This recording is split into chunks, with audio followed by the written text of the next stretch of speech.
उसके बाद फिर जो लोग इस तरह की शरारतें कर रहे हैं उनके ग्रंथों में पर्दे का क्या मकाम है, मैं उनकी किताबों के हवाले से भी आपके सामने वो श्लोक पढ़कर सुनाने की कोशिश करूंगा। खुद दूध का दूध पानी का पानी आपके सामने होगा। हमारी समाज की माएं बहनें भी यहाँ पर बैठी हैं और हमारे समाज के नौजवान तबका उमूमन यहाँ पर बैठा हुआ है।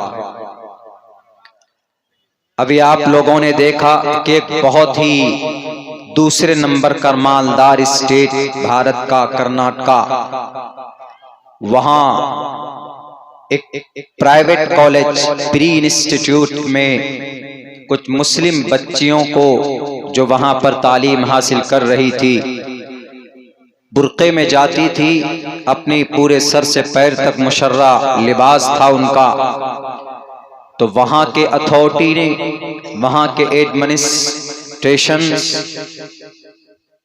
वहां के जिम्मेदारों ने ये पाबंदी लगा दी कुछ दिनों से कि आप लोग हिजाब पहनकर, बुर्का पहनकर इस कॉलेज में नहीं आ सकते, इसके कैंपस में नहीं आ सकते, बैन लगा दिया। बड़ी शर्मनाक बात है, इसलिए कि एजुकेशन जो होता है, द टेम्पल ऑफ एजुकेशन किसको कहा जाता है? कॉलेज है, यूनिवर्सिटी, लेकिन कुछ दिनों में उसको बैटलफील्ड बना दिया गया, झगड़े का और धार्मिक भावनाओं को सुलगाकर इंतशार और फसाद पैदा करने का एक बहाना, एक रास्ता खोल दिया। मेरे भाइयों, ये गलत है। पर्दा इस्लाम की नजर में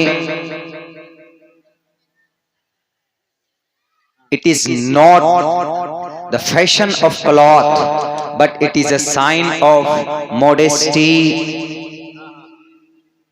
ये कपड़ा पहनने का, हिजाब, बुर्का, ये कोई फैशन नहीं है। It is not fashion of clothing. कपड़ा पहनने का एक फैशन नहीं है। It is a sign of modesty. ये एक बेहतरीन अखलाक का, समाज में बेहतरीन निजाम का एक प्रमाण है। पर्दा क्या होता है, मैं आपको डिफिनेशन बता रहा हूं जो दुनिया की हिस्ट्री के अंदर, it is a kind of head scarf worn by the Muslim women in India and entire world. It is an integral part of faith and religious concept. ये उनका मजहबी हिस्सा, मजहबी फरमान है अल्लाह के तरफ से। कुल्लिल मुमिनाति यग़ज़ुज़्न मिन अब्सारिहिन वक़र्न फ़ी बुयूतिकुन्न वला तबर्रजन तबर्रुजल जाहिलिय्यतिल ऊला। हजरत उम्मे सलमा रज़ी अल्लाह ताला अन्हा अल्लाह के नबी के पास बैठे हुए एक और अज़वाज मुतहरात में से कोई एक अहलिया बैठी, एक नाबीना साहबी, हम और आप जानते हैं, उनका नाम बहुत मशहूर है, मुअज़्ज़िन रसूल भी कहे जाते हैं, हजरत अब्दुल्ला इब्ने उम्मे मक्तूम, जिनकी शान में एक बाज़ाब्ता सूरत नाजिल हुई, अबस व तवल्ला अन जाअहुल आमा व मा युद्रीका लअल्लहु यज़्ज़क्का, सूरह अबस 30वें पारे में। नाबीना थे वो। He was a blind person. He was not able to look at the world as like you and like me. हमारे और आपके तरह नहीं देख सकते थे। आने लगे तो अल्लाह के नबी अलैहिस्सलाम ने फरमाया कि सलमा पर्दा करो, छुप जाओ। उन्होंने कहा कि अल्लाह के नबी, क्या जरूरत है, ये तो नाबीना सहाबी हैं, हमें नहीं देख सकते, क्या जरूरत है पर्दा करने की। अपने चेहरे को छुपाने की क्या जरूरत है, बुर्का लगाने की क्या जरूरत है, अपने बॉडी को कवर अप करने की क्या जरूरत है? ये तो नहीं देख सकते। अल्लाह के नबी ने फरमाया, किन से कह रहे हैं? अज़वाज मुतहरात हजरत उम्मे सलमा रज़ियल्लाहु ताला अन्हा।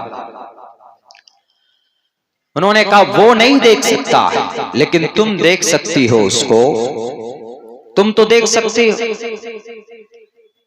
तुम्हारे पास तो है ना शैतान, वो नहीं देख सकता, लेकिन तुम देख सकती हो। Therefore you should to cover up your body and your face. अपने चेहरे को और अपने बॉडी को छुपाने की कोशिश करो। तो इससे अल्लाह के नबी अलैहिस्सलाम अपनी अहलिया को नहीं शक कर सकती, नहीं उंगली उठा सकती, दुनिया का कोई इंसान नहीं उठा सकते। उनको कह रहे हैं। इसका मतलब है कि पराये मर्द के सामने अपनी शक्ल को, अपनी आवाज को, अपने बालों को, अपनी पूरी बॉडी को, ब्यूटी को खोल कर नहीं जा सकते। न तो कुरान का न तो कुरान का ऑर्डर, न तो प्रॉफेट मोहम्मद सल्लल्लाहु अलैहि वसल्लम की सुन्नत, ना फ़आल व अक़वाल। This is compulsory. ये मैं नहीं कह रहा हूं, ये तो कुरान कह ही रहा है। मैं बताऊंगा उन लोगों को जिन्होंने लाल झंडे गले में डाल डाल कर स्कूल की क्लासेस के अंदर बैठ बैठ कर उन्होंने कहा जय श्री राम के नारे लगाए, और बेटियों को उन्होंने उनके कहा कि तुम इन हिजाब को अपनी शक्ल से उतारो। मैं उनको बताऊंगा कि तुम्हें शायद मालूम नहीं है,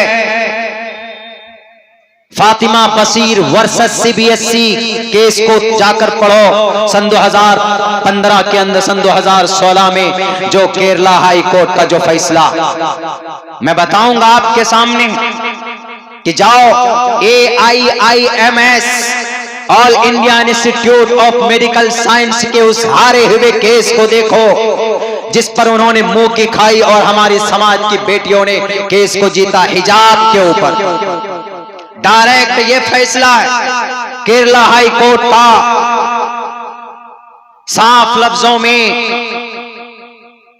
वही Karnataka state, Karnataka the educational act 1983 पढ़कर देखो। एजुकेशनल डिपार्टमेंट से लगे हुए हो ना, उन नौजवानों को कहूंगा अंधभक्त मत बनो, पढ़ो भारत के संविधान को, पढ़ो भारत की जुडिशरी की जो डायरेक्टेड है, जो उनका कंसीडर्ड है, उनके जो जजमेंट है वो पढ़कर देखो। उसके बाद तुम इरिगेशन से लगाना। कयामत तक कोई माए का लाल भारत के नहीं, पूरी दुनिया के अंदर मुसलमानों के नमाज पर, मुसलमानों की समाज की बेटियों की इज्जत को छुपाने के लिए पर्दे पर पाबंदी नहीं लगा सकते। क्यों? ये अल्लाह का फरमान, वक़र्न फी बुयूतिकुन्न वला तबर्रजन तबर्रुजल जाहिलियतिल ऊला, माना है। केरला हाई कोर्ट ने साफ लफ्जों में कहा, साफ लफ्जों में, if anyone wants to cover up with hijab and to sit in the exam, any exam, the institute should to allow.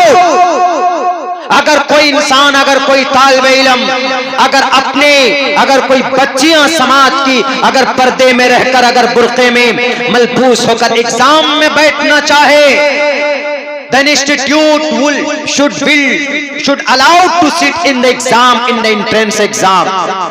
पढ़ो जजमेंट केरला हाई कोर्ट का। नहीं जीत सकते तुम। क्यों? वो जानते। उन्होंने क्या नीचे कमेंट किया?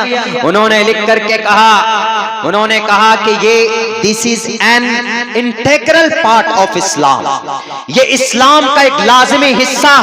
और मैं कहूंगा उनको कि ये इस्लाम का ही लाजमी हिस्सा नहीं है, बल्कि समाज में अगर हमारी बेटियां पर्दे में कवर अप होती हैं, अगर हमारी बेटियां बुर्के में आती हैं, अपने आप को छुपाती हैं दुपट्टे में, साड़ियों में, तो ये सिर्फ इस्लाम का फरमान नहीं है। उठाओ मनुस्मृति चैप्टर नंबर 3 के 56 श्लोका के अंदर यत्र नारयस्तु पूजन्ते रमन देवता, साफ लफ्जों में कहा यत्र नारयस्तु पूजन्ते रमन देवता तत्र नेतु रमन देवता। इस धरती पर अगर किसी कुल में किसी नारी की अगर उसका सम्मान किया जाता है, जिस घर में नारी का सम्मान होता है, मगर मैं झूठ बोलता हूं तो कर्नाटका के भगवाधारी गले में गमछा लटका कर मेरे नौजवानों, तुम किसी के कहने पर मत आओ, पढ़ो मनुस्मृति को। आपके कानून की किताब गंगा प्रसाद जी का एक्सप्लेनेशन है कि यत्र नारी पूजन्ते रमन देवता, जिस घर के अंदर नारी की पूजा होती, जिस घर के अंदर औरत को सम्मान दिया जाता, जिस घर के अंदर औरत को इज्जत की निगाह से देखा जाता है, वहां रमन देवता, उस घर के अंदर परमात्मा वास करते हैं, वहां पर ईश्वर का नुज़ूल होता है। पढ़ो अपनी किताब को, तब जाकर अपने प्रिंसिपल साहब के मुंह पर लेकर उस किताब के उस चैप्टर को फेंक कर मारो और कहो कि तुम भी पढ़ो। अपने इन खुदाओं की बातों को पढ़ने से, इस पर अमल करने से पहले अपनी मनुस्मृति को पढ़ो। बड़ा अफसोस होता है उस वक्त जब कम से कम 25-30 नौजवान, अभी देखा आपने उस बेटी को, मुस्कान बिनते मोहम्मद अल हुसैनी, अभी कल की बात है, वो जा रही थी अपना असाइनमेंट जमा करने, कहाँ? इंस्टीट्यूट के अंदर जा रही थी, बुर्के में गई, गाड़ी अपनी खड़ी करके वो जाने लगी तो उधर से आ गए कुछ लोग, जय श्री राम जय श्री राम। तब उसने कहा अल्लाह अल्लाहु अकबर। याद रखो जालिमों, संविधान के दुश्मनों, भारत के संस्कृति के दुश्मनों, ये मत भूलना माइनॉरिटीज में भारत में मुसलमान है, हमारा रक्षक सबसे पहले अल्लाह है, दूसरे नंबर पर भारत का संविधान हमारा रक्षक है। अगर हमने अपनी बहन बेटियों को कवर अप किया है तो कवर अप करने का फरमान सिर्फ कुरान में नहीं, भारत के संविधान ने हमें दिया। ये मत समझना कि मुसलमान संविधान को नहीं जानते। भारत के संविधान का अनुच्छेद नंबर 26 कहता है freedom to manage religious affairs. Manage का क्या मतलब है? फ्रीडम टू मैनेज, अपने धर्म के फरमान के मुताबिक जिंदगी गुजारना। भारत का Indian constitution article number 26 provides all citizen are living in India and we are living in India. Our my sister and my mother, all Indian women girl, सब के सब भारत के हमारे सिटीजन हैं। इनको भारत के संविधान का आर्टिकल नंबर 26 इनको इजाजत देता। भारत का संविधान में हमें पर्दे में रहने की इजाजत देता है। तुम्हारे इन बेलगाम घोड़ों के दौड़ने से, तुम्हारे इन पागल कुत्तों के भौंकने से हम अपने अल्लाह तबारक व तआला के फरमान के मुताबिक अपने आप को हम नहीं हाथ पे हाथ धरकर बिठा सकते। याद रखो, हम तुम्हारे भौंकने से डरते नहीं। हमारे इन बहनों के खून के अंदर सुमैया का खून दौड़ता है। हमारे इन माओं के रगों के अंदर जुमेरा का खून दौड़ता है। हमारे इन माओं के दिलो दिमाग के अंदर मोहब्बत है तो हजरत खौला का मोहब्बत है, हजरत आसिया का मोहब्बत है। जब फिरौन जालिम के जुल्म का सामना किया तो भगवाधारी लोगों याद रखना, जब उस वक्त फिरौन आया था तो अल्लाह ने हजरत मूसा को भेजा था। जब जुनेरा को भेजा था, जुनेरा पर जुल्म हुआ था, हजरत सुमैया पर जुल्म हुआ था तो खालिद बिन वलीद को भेजा था। आज अगर तुमने कर्नाटका के अंदर अगर मुस्कान बिनते मोहम्मद अल हुसैनी के ऊपर जुल्म तशद्दुद किया है तो भारत का संविधान हमारा हक बनकर हमारी रक्षा करेगा। भारत का जुडिशरी हमारा ढाल बनकर हमारी हिफाजत करेगा।